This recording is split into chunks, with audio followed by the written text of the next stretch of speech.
Good morning বন্ধুরা, আজকে একটা নতুন ব্লগ নিয়ে তোমাদের সামনে আসলাম। চলো আজকে সারাদিন আমি কি করি। আজকে আমার গোপাল সকাল সকাল উঠে গেছে, উঠে বসে পড়েছে। গোপসোনা বলে দাও।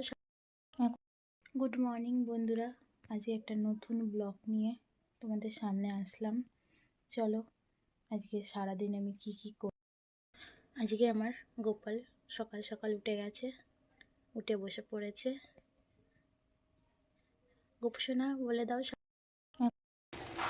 এখন এই আলু ভাজাটা বসিয়েছি, জলও গরম করলাম, এর মধ্যে চাউমিনটা দেবো, ফুটিয়ে নিয়ে তারপরে চালটা রেডি করব দুষ্টুর জন্য।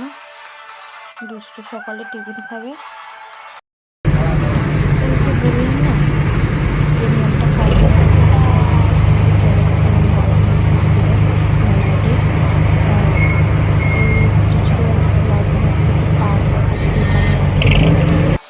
লঞ্চে করে না বড় মায়ের পুজো দিতে দিলাম, দিয়ে এবার বাড়ি ফিরে যাব। তাই বাড়ি ফিরে সময় কিছু ফটো তুললাম।